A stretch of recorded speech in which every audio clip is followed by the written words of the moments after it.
Avec toi, il y a toujours une voie, un chemin. Oui, Seigneur, là où tout semble fermé, tu es capable de frayer un chemin.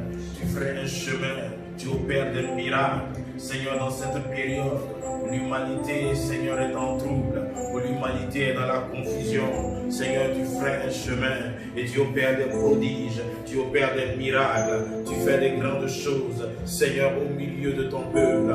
Oui, Dieu de paix, Dieu de victoire, Dieu excellent, Dieu qui ne change pas, Dieu qui est le même hier, aujourd'hui et éternellement, le Saint des Saints, l'agneau immolé, celui dont le sang est versé sur la croix, afin de nous donner sa vie, afin de nous donner la vie qui ne finit pas, la vie éternelle. Merci pour la gloire, merci pour le don de ta vie, merci Jésus. Oh Dieu, cette croix qui nous donne de l'espérance, qui nous donne de la force, qui nous donne de l'espoir. Béni sois-tu, Dieu de paix. Béni sois-tu, excellent Père de grâce. Béni sois-tu, béni sois-tu. Élevé soit ton Saint-Nom, mon Dieu.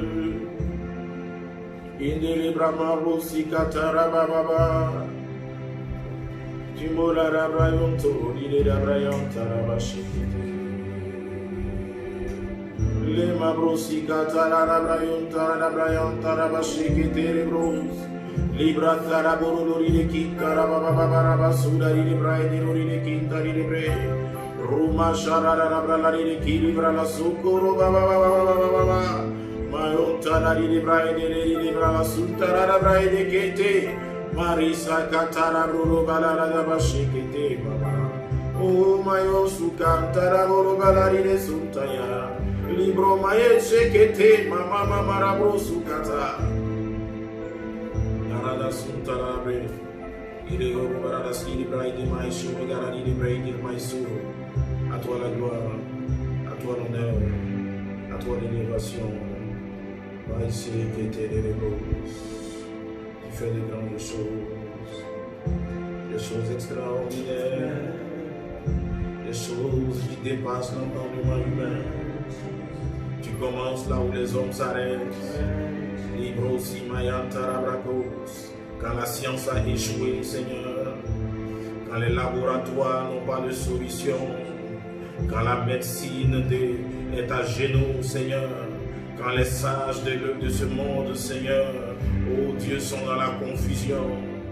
Tu te révèles, toi le rocher des siècles, Christ, le rocher des siècles, celui sur qui nous pouvons nous appuyer. Tu es un abri sûr, une forteresse imprenable. À toi la gloire, béni soit ton Saint-Nom, pour ton amour, ta sainteté et ta fidélité. Que toute la gloire te revienne ce matin. Au nom de Jésus-Christ, au nom de Jésus-Christ, au nom de Jésus-Christ. Oh Maras ou Caribos, béni sois-tu, Fils de Dieu. Amen. Amen. Alléluia. Amen. Sois béni dans le nom de Jésus-Christ. C'est une excellente opportunité pour nous de nous retrouver, quelle que soit la circonstance. Vous savez, beaucoup de choses ont arrêté de fonctionner, mais on se rend compte qu'il y a une chose qui ne peut pas arrêter de fonctionner. Il y a une chose qu'on ne pourra pas stopper sur cette terre, c'est le rassemblement des fils et des filles de Dieu. C'est la vie de prière, parce que nous arrivons à nous rassembler malgré ces circonstances. Nous arrivons à prier en famille, ensemble. Et au-delà, quelle grâce, quelle merveille de voir que celui sur qui nous sommes appuyés est inébranlable, ne pourra jamais être fermé. Alléluia, des entreprises ferment. Beaucoup de choses n'arrivent plus à tourner, mais l'Église continue d'avancer, l'Église continue de marcher, l'Église continue de vivre. Et aujourd'hui encore, c'est une preuve. En ce matin, en ce dimanche, oui, où nous nous rassemblons pour célébrer le Seigneur, chacun chez lui à la maison certes, mais en unité d'esprit, en union, parce que Jésus pouvait dire donc à cette femme samaritaine qui lui disait, mais vos ancêtres, nos ancêtres disent que c'est ici, au puits de Jacob, qu'on doit venir adorer. Et vous les Juifs, vous dites que c'est à Jérusalem qu'il faut aller adorer. Jésus dit, mais tu es dans l'erreur. Toi et les Juifs, vous êtes dans l'erreur, parce que Dieu est passé à une autre étape. Dieu n'est plus à l'étape des lieux physiques, des lieux où on est obligé de se rassembler physiquement pour pouvoir l'adorer, pour pouvoir le prier. Que ceux qui pensent que c'est au puits de Jacob, que ceux qui pensent que c'est à Jérusalem, les deux sont dans l'erreur. Il dit pourquoi? Parce que Dieu est esprit et il veut que ceux qui l'adorent en esprit et en vérité. Donc, qu'est-ce que le Seigneur est en train d'expliquer à cette femme-là? Il est en train de lui expliquer que Dieu était passé à une autre étape, à une autre dimension de sa communion avec lui. Il y a une époque où il fallait forcément être à Jérusalem, dans un endroit précis, parce que c'est là que symboliquement résidait la présence de Dieu. En dehors de ce lieu-là, il n'y avait pas de présence de Dieu ailleurs. Et donc, pour entrer en communion avec Dieu, il fallait entrer dans ce temple. Mais le Seigneur a passé une autre étape où désormais, il n'y a pas de temple physique. Le temple, c'est nous. Nous sommes, et comme Paul pouvait le révéler dans la parole du Seigneur, il dit nous sommes le temple du Saint-Esprit. Je crois dans 1 Corinthiens chapitre 6, verset 19. Amen. Donc on parle d'un frère qui nous a donné cette révélation pour dire le Covid, ça fait 1 Corinthiens chapitre 6. Le VI là, ça fait 6, verset 19 qui dit que nous sommes le temple du Saint-Esprit. Alléluia. Et parce que nous sommes le temple du Saint-Esprit, ça signifie que nous ne sommes plus limités par l'espace géographique. Et peu importe l'endroit où nous nous réunissons, à partir du moment où nous entrons dans la communion avec l'Esprit de Dieu, nous pouvons nous rassembler et être un, quelle que soit la distance qui peut nous séparer. Alors de là où tu es ce matin, ne sois pas frustré pour dire hey, j'aurais bien aimé aller à l'église. Tu es l'église, tu es le temple. Et l'église vient chez toi aujourd'hui, en ce jour, pour continuer cette communion avec le Seigneur. Alors, sois béni le Seigneur pour cette période. Bénis le Seigneur de ce qu'il est permis que tu sois encore là et que tu sois à l'écoute de son message et que tu puisses être ce matin, être en contact avec nous pour pouvoir recevoir un enseignement, pour pouvoir recevoir une parole qui va bénir ta vie et qui va t'aider à avancer dans ta vie avec le Seigneur. Que le Seigneur te bénisse, alléluia. Que la grâce du Seigneur soit avec toi, que sa faveur divine t'entoure et t'environne et que sa paix t'inonde de façon extraordinaire dans le nom de Jésus-Christ. Amen. Alléluia. Et ce matin donc, j'ai une exhortation. Et aujourd'hui, nous nous rendons compte que le Seigneur est en train de ramener l'humanité à l'essentiel. À l'essentiel. Le Seigneur est en train de nous ramener à ce qui est essentiel, à ce qui est plus important que tout. Alléluia. C'est notre communion avec lui, notre vie, le salut de notre âme, le salut de notre âme. Et il n'y a rien de plus important que le salut de ton âme. Aujourd'hui, même si on te donnait gratuitement un visa pour aller en Espagne ou en Italie, je suis sûr que tu prendrais ça comme un piège, comme une malédiction, comme un coup qu'on tentait contre toi. Oh, il y a quelques mois encore, c'était ton rêve. C'était ton rêve de pouvoir aller en Europe, aller aux États-Unis, aller dans plusieurs nations. Mais aujourd'hui, on se rend compte que ces choses-là ne sont que vanité. Et comme l'Ecclésiaste pouvait dire, vanité des vanités, tout est vanité. Aujourd'hui même, ton placard qui est rempli tu vois, tu te rends compte que ce n'est pas utile que ton placard soit rempli d'autant d'habits. Parce qu'aujourd'hui, c'est inutile, tu ne peux pas les utiliser. Alléluia. Même aujourd'hui, je connais plusieurs personnes qui sortent sans se maquiller. Parce que tu es sûr que personne ne va te regarder. Parce qu'en ce moment-là, personne n'a envie de regarder, de perdre le temps à savoir que tu es maquillé, à savoir que tu es coiffé. Tu vois, regarde, actuellement, pour aller se coiffer. Je suis tout barbu parce que mon frère, on ne sait pas qui peut te contaminer. Donc, on est dans le confinement. Alléluia. Donc, il y a des choses auprès desquelles tu courais. Plusieurs ne venaient pas à l'église à cause des vêtements. Plusieurs étaient frustrés à cause de certaines choses matérielles qui pour elles étaient des freins à venir dans la maison de Dieu, dans la présence de Dieu. Aujourd'hui, on se rend compte que toutes ces choses ne sont que vanité. Vanité des vanités, tout est vanité. Tout est vanité. Et c'est le message que le Seigneur est en train de nous communiquer au travers de cette période difficile que traverse l'humanité. Il est en train de nous dire aussi qu'il n'y a aucun endroit sur la terre qui soit suffisamment sécurisé et sûr. Il n'y a pas d'endroit sûr sur la terre. Plusieurs se sont dit, il faut que j'aille dans tel pays. Là-bas au moins c'est sûr. Là-bas au moins ils ont des infrastructures. Aujourd'hui on se rend compte qu'il n'y a aucun pays qui était suffisamment prêt, qui était suffisamment équipé, qui était suffisamment sûr. Tous les pays sont en débandade. Tous les pays ont le genou à terre. Et tout ça à cause d'un simple petit virus qui montre qu'il n'y a aucun pays sûr. Il n'y a aucun pays sûr. Et ces événements aussi nous montrent que non seulement il n'y a pas de pays sûr, il n'y a pas de système sûr. Ces événements aussi nous montrent que la terre n'est pas un endroit où nous sommes venus pour rester. Alléluia. Il faut que nous soyons conscients de ça.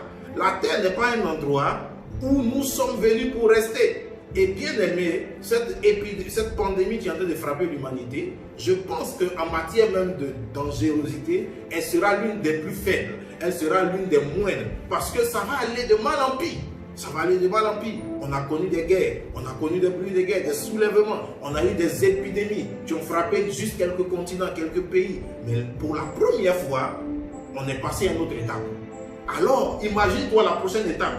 Je ne dis pas cela pour t'effrayer, mais c'est une réalité. Pour te montrer que la terre n'est pas l'endroit dans lequel le Seigneur veut que tu... Ce n'est pas un endroit que Dieu a mis pour que tu restes indéfiniment.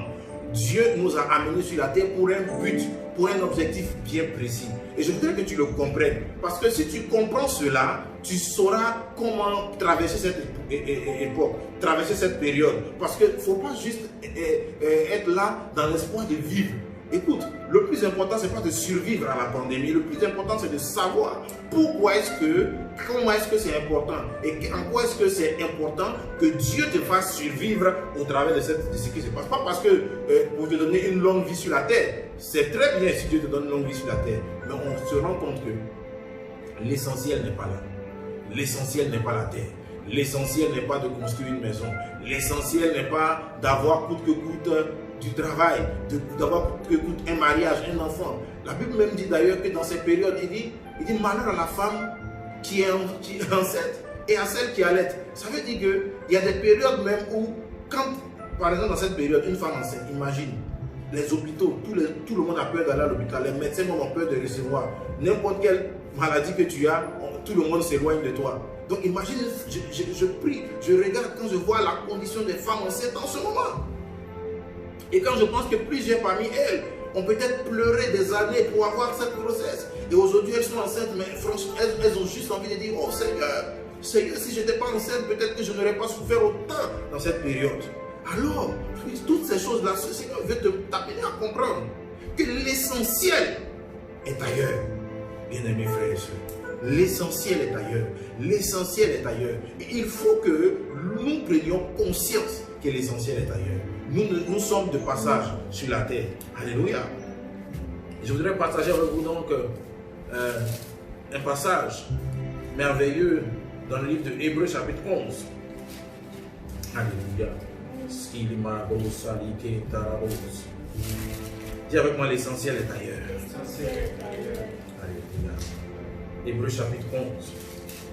Hébreux chapitre 11 est un livre qui retrace les héros de la foi, les gens qui ont marqué leur période, des gens qui ont fait de grands exploits avec Dieu. Et ce matin, je voudrais te parler avec toi du secret des héros de la foi. De ces gens-là sont devenus des héros de la foi. Ces gens-là ont marqué le ciel à cause d'une attitude qui va qui est ce que le Seigneur appelle la véritable foi. Alléluia. La Bible dit au chapitre 1, or la foi est une ferme, au chapitre 1, au verset 1 plutôt de Hébreux 11, or la foi est une ferme assurance des choses qu'on espère et une démonstration de celles qu'on ne voit pas. Pour l'avoir possédée, les anciens ont obtenu un témoignage favorable. Alléluia. La Bible te dit ce matin que la foi, posséder la foi va te donner un témoignage favorable. Nous sommes dans ces temps difficiles, nous sommes dans ces temps de la fin. Et le Seigneur, ce qu'il attend, ce que le Seigneur recherche, le fruit que le Seigneur recherche dans nos vies, c'est la foi. C'est que nous manifestions la foi. Car Jésus pouvait dire, quand le Fils de l'homme reviendra, trouvera-t-il la foi sur la terre? Bien-aimés frères et sœurs, le Seigneur attend que chacun de nous possède la foi, possède cette foi afin d'obtenir un témoignage favorable. Alléluia.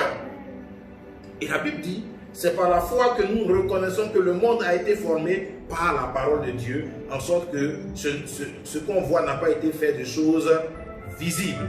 Alléluia. Et ensuite, quand vous allez lire, vous allez vous rendre compte qu'on cite les héros de la foi. On parle d'Abel, on parle d'Enoch, ensuite on parle de Noé, on parle d'Abraham, on parle de plusieurs autres. Alléluia, ils ont fait des exploits. Et je voudrais donc m'apaisantir, donc arriver au verset 8, on dit c'est par la foi qu'Abraham, suivez-moi très bien, lors de sa vocation, obéit et partit pour un lieu qu'il devait recevoir en héritage et qu'il partit sans savoir où il allait. Donc Abraham, la Bible dit qu'il est allé suivre le chemin du Seigneur. Il a pris la voie du Seigneur sans savoir où il allait. Alléluia. Il dit c'est par la foi qu'il vint s'établir dans la terre promise, comme dans une terre étrangère, habitant sous les tentes, ainsi qu'Isaac et Jacob, les héritiers de la même promesse. Et verset 10, qui m'intéresse particulièrement. Car il attendait la cité qui a de solides fondements, celle dont Dieu est l'architecte et le constructeur. Waouh! Alléluia! La Bible nous dit ici que la foi d'Abraham n'était pas d'obtenir un pays terrestre. Que la foi d'Abraham a marqué le ciel, pas parce qu'il voulait avoir Canaan, pas parce que c'est Canaan qui l'intéressait. La Bible dit qu'il a séjourné à Canaan. Donc on pourrait dire que ça a été accompli. Que c'est pourquoi Dieu la Bible dit qu'en réalité, l'expectative, c'est-à-dire l'espérance, la quête d'Abraham, il attendait quelque chose. Il attendait la cité qui a de solides fondements, celle dont Dieu est l'architecte et le constructeur. En d'autres termes, Abraham était à la recherche d'un pays sûr, d'un pays où il n'y avait pas d'hôpitaux, d'un pays où il n'y avait pas de morgue, d'un pays où il n'y avait pas de prison, d'un pays où il n'y avait pas de coup d'État, où il n'y avait pas de terrorisme, où il n'y avait pas de problème. Abraham cherchait ce pays-là. Et la Bible dit qu'il cherchait ce pays-là. Il avait l'assurance que ce pays-là est le pays que Dieu lui-même construit. Est le pays dont Dieu est l'architecte et le constructeur. Donc ce qu'Abraham recherchait, c'était la patrie céleste. La quête d'Abraham, l'espoir d'Abraham, c'était de pouvoir posséder le royaume des cieux. Et Jésus a dit, cherchez premièrement le royaume des cieux et sa justice. Et toutes les autres choses vous seront données par-dessus. Donc ce passage-là nous montre qu'en réalité, Abraham est devenu le père de la foi. Pas parce qu'il a attendu Isaac. Non. Pas parce qu'il allait à Canaan. Non. Mais parce que sa vie était motivée par une seule chose. La patrie céleste. Celle dont Dieu est l'architecte et le constructeur. Il recherchait le royaume des cieux. Il était omnibulé par le paradis. Il avait soif de vivre continuellement dans la présence de Dieu, de marcher avec Dieu. Donc en d'autres termes, quand Abraham sortait, ce qu'Abraham recherchait, ce n'était pas un fils, ce n'était pas un pays, c'était une patrie, c'était un lieu spirituel, un endroit où il allait habiter avec le Seigneur. Alléluia. Et la Bible dit,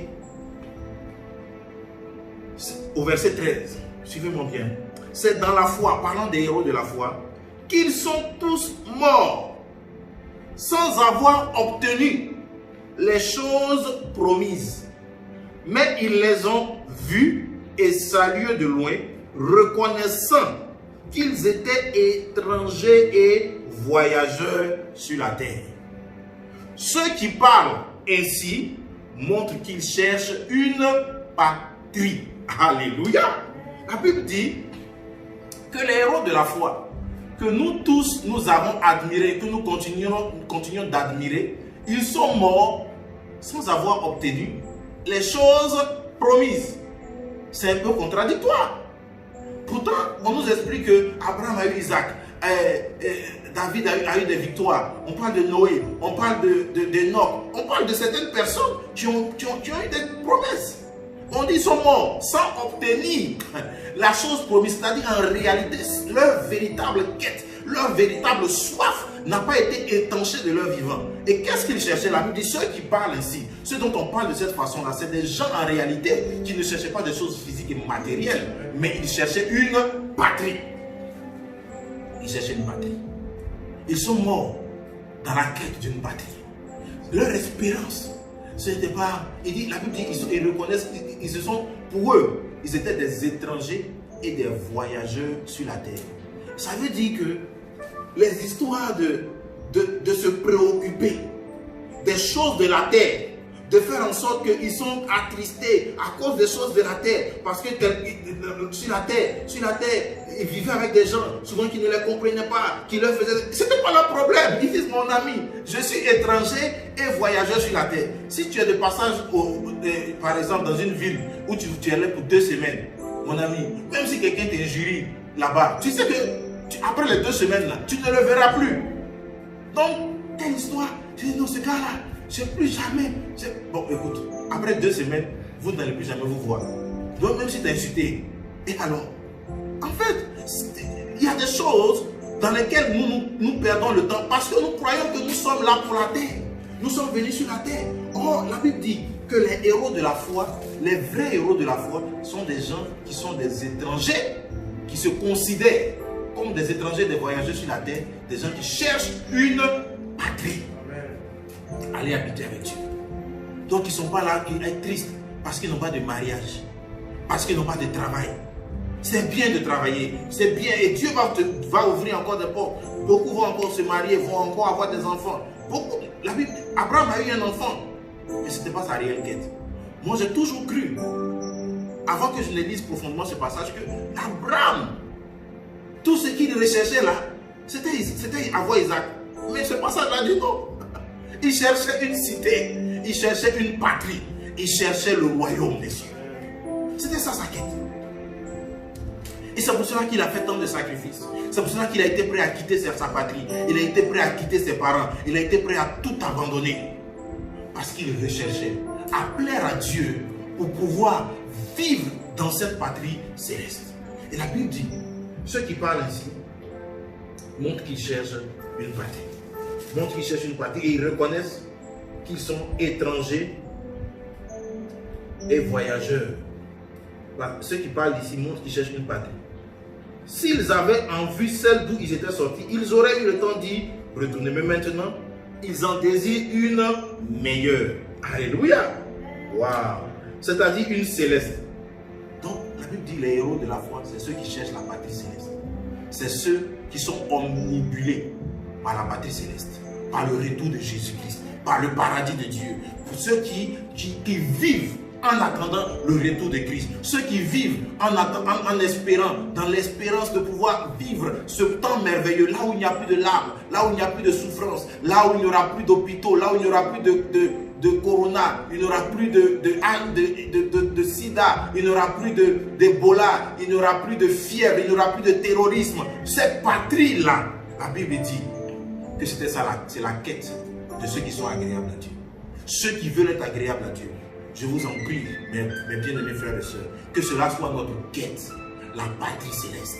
Cherchez le royaume des cieux. Cherchez, soupirez après ce jour-là, après cette rencontre extraordinaire avec Christ. Pourquoi plusieurs n'arrivent pas à se garder dans la sainteté? Pourquoi plusieurs n'arrivent pas à obéir aux voies? Parce qu'ils se disent qu'ils sont des voyageurs, ils ne se voient pas comme des voyageurs sur la terre. Beaucoup se disent que la réalité du retour de Jésus, ce n'est pas pour maintenant. Ils ne cherchent pas une patrie.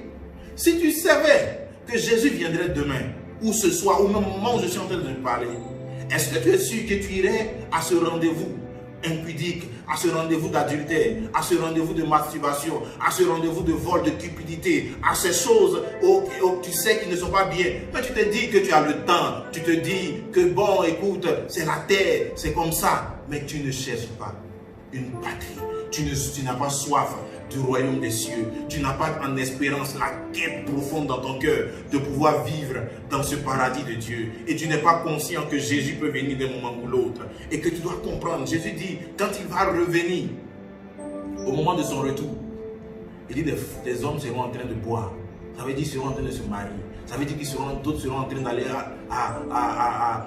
d'autres seront en train de construire, d'autres sont en train de bâtir leur entreprise. Alors, Jésus est en train de... Qu'est-ce que Jésus veut te faire comprendre? Jésus est en train de nous faire comprendre qu'il faut être conscient que nous sommes étrangers voyageurs sur cette terre, et que son retour ne dépend pas de l'accomplissement de nos plans sur la terre. Que Jésus peut revenir avant que tu te maries. Jésus peut revenir avant que tu n'aies ton enfant. Jésus peut revenir le jour où tu es dans la voiture pour aller à la mairie. Jésus peut revenir. Donc, faut pas croire que Jésus va dire, je vais venir, mais le frère Gaspard, il faut que je le laisse terminer sa maison d'abord et qu'il habite. Comme ça, après, je vais venir. Non, il peut venir à tout moment. Il n'attendra pas que ton marché soit exécuté et que tu deviennes milliardaire avant de venir. Il ne sait pas ce qu'il attend. Non. Il viendra au moment où le Père aura fixé. Et peu importe le niveau d'accomplissement de ta vie sur terre, Jésus reviendra. Même si tu es enceinte, il faut pas dire, comme je suis enceinte, je sais que Jésus ne peut pas venir maintenant. Il faut que j'accouche, que je voie mon enfant grandir. Jésus peut revenir pendant que tu es enceinte. Il peut revenir pendant que, je ne sais pas, peu importe ce que tu es en train de faire, pendant que tu es dans l'avion pour aller visiter enfin le pays de tes rêves, il peut revenir à tout moment. Il est à la porte. Son retour est pour bientôt. Alors, reconsidère ta façon de vivre. Reconsidère ta façon de marcher. Reconsidère tes quêtes. Reconsidère tes aspirations. Reconsidère ce qui te fait battre le cœur, ce qui t'amène, te motive à marcher, à vivre, à te battre chaque matin. Vis pour le royaume des cieux. Vis pour étendre le royaume des cieux. Vis en attendant le retour de Jésus. Et regarde cela. La Bible dit, il dit, ils en désirent une meilleure, c'est-à-dire une céleste. La Bible dit, les héros de la foi, ils désirent une patrie meilleure, une céleste. Il dit, deuxième partie du verset, il dit, c'est pourquoi Dieu n'a pas honte d'être appelé leur Dieu. Alléluia. Car il leur a préparé une cité. En d'autres termes, il y a des gens dont Dieu a honte d'être appelé leur Dieu. La Bible dit que Dieu n'a pas honte d'être appelé le Dieu de tous ceux qui cherchent une patrie céleste. Mais ceux qui cherchent une patrie terrestre, ceux qui se battent pour les choses de la terre, Dieu a un peu honte d'être appelé leur Dieu. Quand on leur dit, voici tes enfants, ils n'ont pas envie de dire, comme ils pouvaient dire de Job, tu as vu mon serviteur, il est irréprochable. Pour certains d'entre nous, quand Dieu nous regarde, il a envie de dire, ah, est-ce que c'est vraiment mes enfants? Parce que comme moi, mes enfants, des enfants qui n'ont pas envie de voir leur père, des enfants qui n'aspirent pas à rejoindre leur père, des enfants qui ne sont pas en train de préparer le retour de leur père, le moment où ils vont être enfin réunis avec leur père, des enfants qui ne vivent pas avec cette pensée-là profonde. Ils ont envie de voir, ils n'ont pas envie de voir leur père. Moi aujourd'hui, je suis ici à Bamako. Mais chaque fois que j'appelle Abidjan, mes enfants me demandent, tu viens quand? C'est-à-dire que rien d'autre ne les préoccupe. La seule question c'est, tu viens quand? Quand est-ce qu'on pourra enfin te voir? Et est-ce que nous, enfants de Dieu, On se lève en demandant, papa, tu viens quand? Quand est-ce qu'on pourra en fait te voir? Mais on a envie de lui dire, attends un peu, reste un peu là-bas encore. Ici, c'est trop chic. La Bible dit, c'est pourquoi Dieu a honte de t'appeler notre Dieu. Il a honte d'être appelé notre Dieu. Mais à tous ceux qui soupirent après son retour, après sa venue, après l'union totale avec lui et définitive, ceux-là, Dieu n'a pas honte d'être appelé le Dieu. Mais et regarde, quand tu prends le passage, on parle des héros de la foi, des gens qui ont marqué leur temps. Mais la Bible dit, c'est qui les motivait, c'était ça. Et c'est pour ça qu'ils ont fait de grands exploits.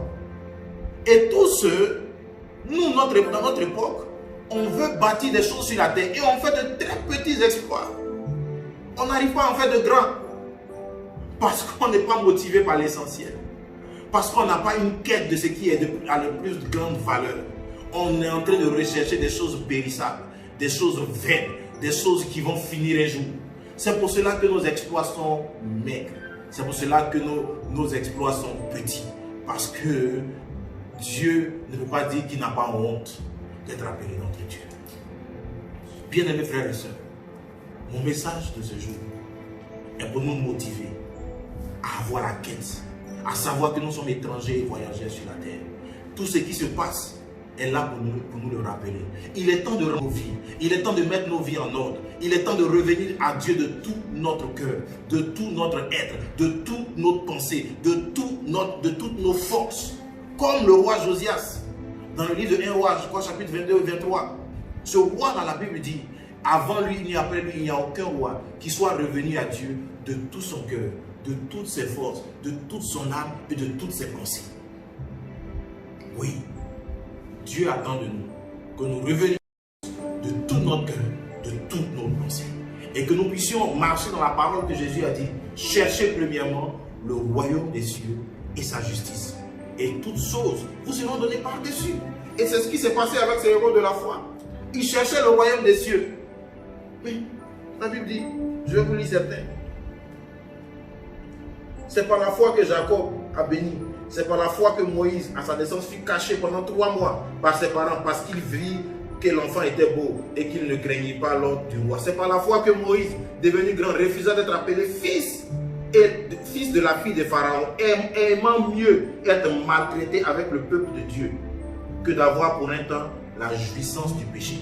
Ça, c'est la façon de réfléchir de ceux qui cherchent une patrie. C'est-à-dire qu'il a refusé la compromission. Il a préféré vivre en exil. Il a préféré être un paria, être la honte de son époque pour être agréable à Dieu. Parce que, il dit, mais même si je suis premier ministre d'Égypte, et après, quand je vais quitter la terre, est-ce que j'aurai l'occasion de vivre dans la patrie céleste? Parce que même si je suis premier ministre d'Égypte, ça ne peut pas dépasser pour 60 ans. Après ça, il y a une patrie qui m'attend. J'ai vu une patrie. C'est celle-là qui m'intéresse. C'est après elle que je cours. Alors, je refuse toute forme de compromission. Il dit, je préfère être maltraité que de jouir du péché pour un temps. Alors, refuse de jouir du péché. Refuse d'accepter la compromission. Refuse de demeurer dans ces choses qui ne sont pas agréables à Dieu.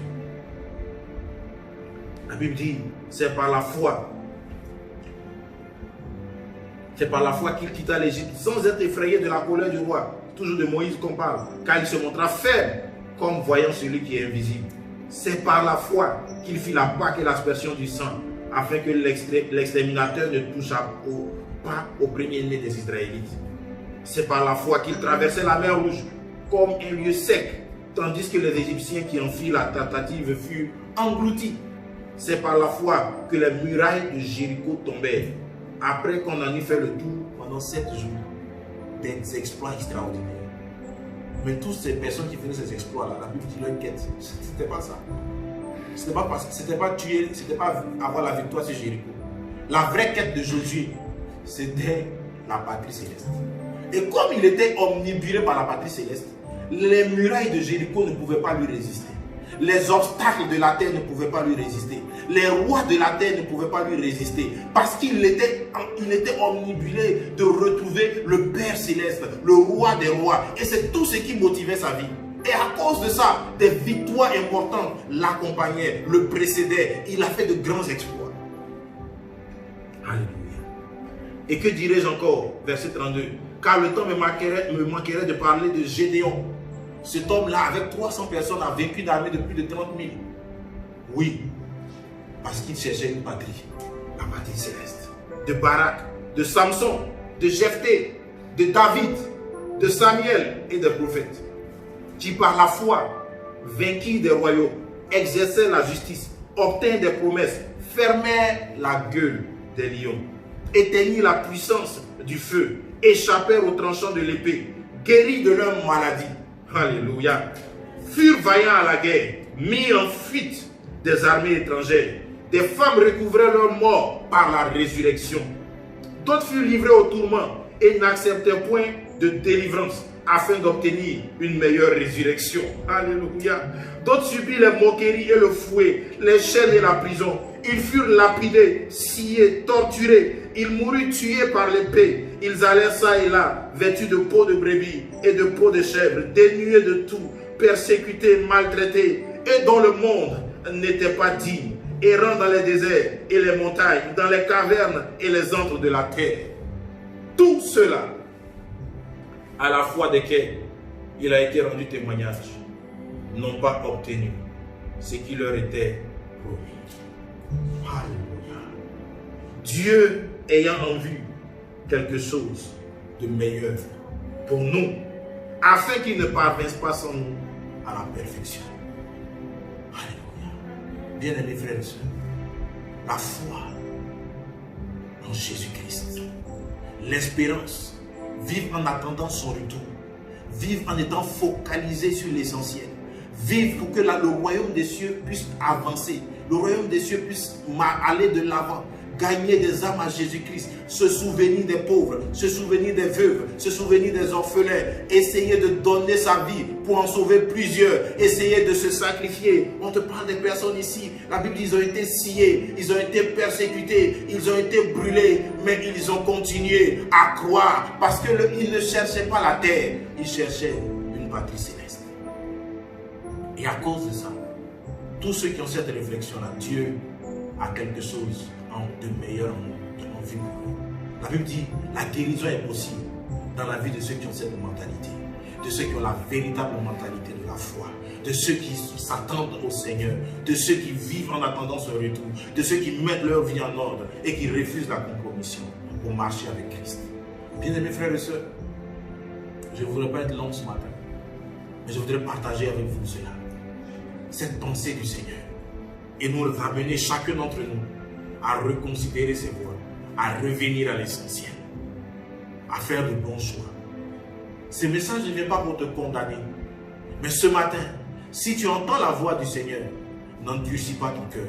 Reconnais tes fautes, reconnais tes transgressions, reconnais ton péché, reviens à Jésus-Christ. La Bible dit, car Dieu a tant aimé le monde qu'il a donné son Fils unique, afin que quiconque croit en lui ne périsse pas, mais qu'il ait la vie éternelle.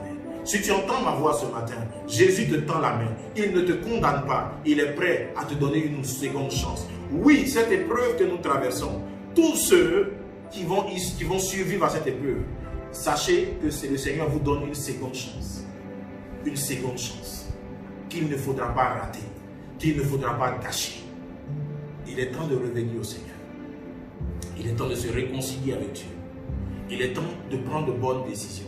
Et toi qui étais dans la foi et qui se faiblissait et qui a trébuché et qui a même rétrogradé et qui est même en train de te décourager, de retourner au péché, aux choses que tu avais promis, le Seigneur te tend la main aujourd'hui et il veut te ramener à lui, il veut te sauver.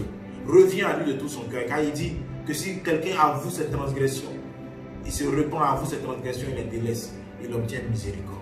Le sang de Jésus-Christ est efficace pour nous sauver de tous nos péchés, de toutes nos iniquités. La grâce du Seigneur est avec nous. La force de Dieu est notre partage. Nous allons prier.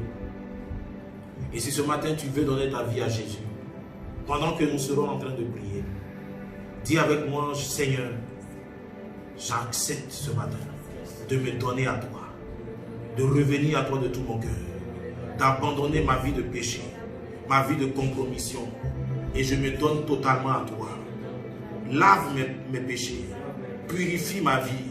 Ramène-moi à toi. Écris mon nom dans le livre de vie. Merci Seigneur pour ton salut. Amen. Et toi qui avais péché, demande pardon à Dieu. Dis Seigneur, je reviens à toi. Je me repens de mon péché. Restaure ma vie de prière, ma vie de méditation. Ramène-moi à l'essentiel ce matin.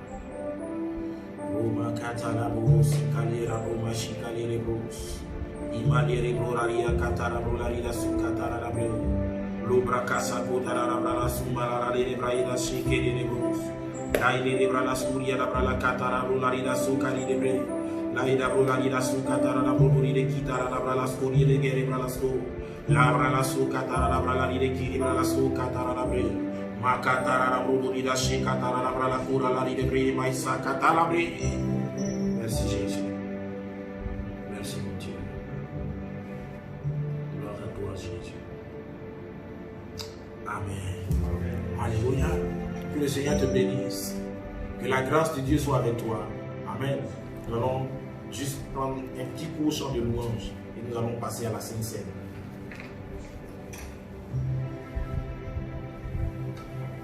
Alléluia. Gloire à Jésus.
Partager le repas du Seigneur.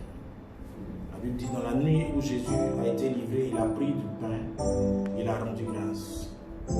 Seigneur, nous voulons te rendre grâce pour ce pain qui est ton corps, qui a été livré pour nous. Et Seigneur, la Bible dit que par tes meurtrissures, nous avons été guéris. Seigneur, nous croyons en la puissance de tes meurtrissures, en la puissance de la croix. Et Seigneur, ce pain et ce vin, ce que nous prenons est le symbole de la croix. Et nous savons qu'à la croix, tu as tout payé, tu as tout achevé. Et pendant que ce matin, nous prenons ce corps et ce sang, Seigneur, nous recevons, nous sommes irradiés par la puissance de la croix, qui, Seigneur, purifie nos corps, qui restaure notre santé, qui restaure la santé de nos proches et qui accorde le salut à nos âmes. Seigneur, nous te bénissons. Après avoir rendu grâce, il a rompu et il a dit, ceci est mon corps. Alors chez toi à la maison, tu fais la même chose. Tu prends maintenant ce pain, ce corps, et maintenant que nous avons rendu grâce, c'est le corps de Jésus. Et tu le prends avec moi.